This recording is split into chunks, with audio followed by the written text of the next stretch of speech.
So we've done the science around nuclear energy generation. So what about the economics? One of Australia's foremost economists is Warwick McKibbin, Distinguished Professor and Director of the ANU Centre for Applied Macroeconomic Analysis in the Crawford School of Public Policy at the ANU. The former Reserve Bank Director also has been a strong advocate for economic policies that encourage energy transition and also to reduce emissions. And he joins me now from Canberra. Warwick, many thanks for your time.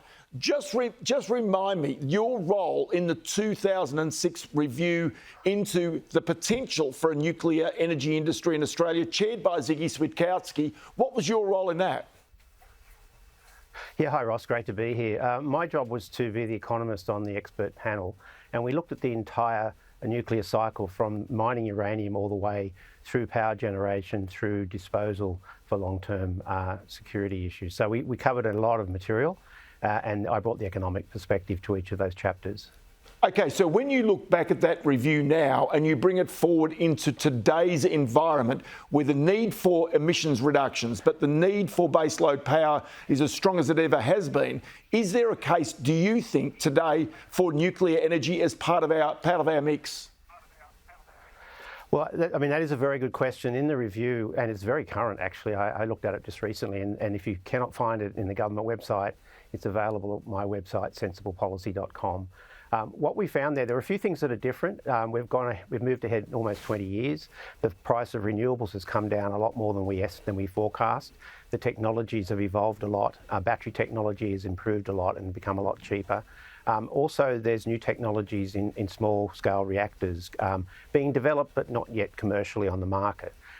There was a case back in 2006, but we argued at the time the complexity involved in creating not just building the reactors, and there was going to be at least a 20-year delay because of excess demand in the global economy for reactors, but also the personnel, the engineers, the nuclear engineers, building an education system where we have more than one nuclear science course in Australia. We needed regulators. You needed a sort of human capital which would be extremely difficult to build very quickly. Now, that really hasn't changed.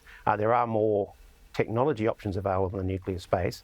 And so it is technically feasible to move towards a nuclear power. We have nuclear in Australia already for medical isotopes. But the key problem we have is how quickly can you do it and at what cost?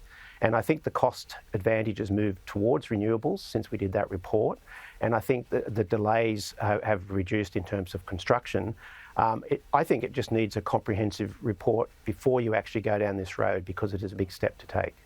Is the notion of being sort of energy agnostic, is that the idea of lifting the nuclear bans and then ultimately the most commercially viable source of energy will ultimately prevail? Is that the best solution from an economic point of view?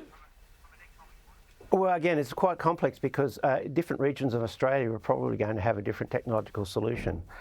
You won't be building nuclear reactors in the middle of nowhere that require enormous amount of transmission to get to the population centres. So you probably have different technologies in different regions. As we have now, we have a lot of solar and other renewables in regions where it's just not cost effective to put people on the grid. And so it really is diversification across the country and across the technology types. Secondly, the issue of transmission is a key issue in the current debate.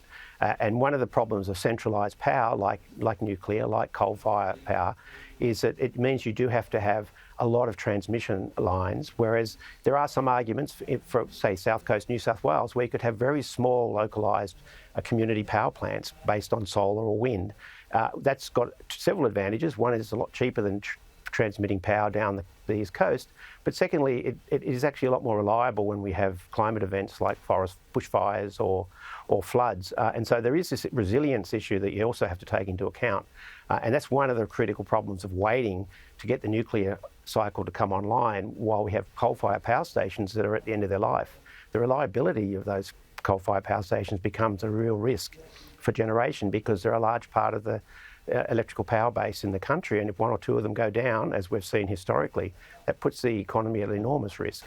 So there's a lot of factors involved here, not just can you do it, how much it costs, but the reliability and the resilience of the system is really important.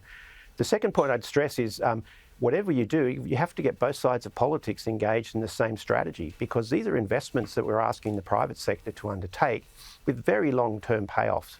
time periods of 20 to 30 to 50 years for nuclear. And you're not going to invest that amount of money if you think the next government is going to change the strategy. And that's the risk of bringing nuclear into the debate right now. If it's going to be brought in, it has to be brought in as a bipartisan strategy to have a diversified energy mix in the economy going forward.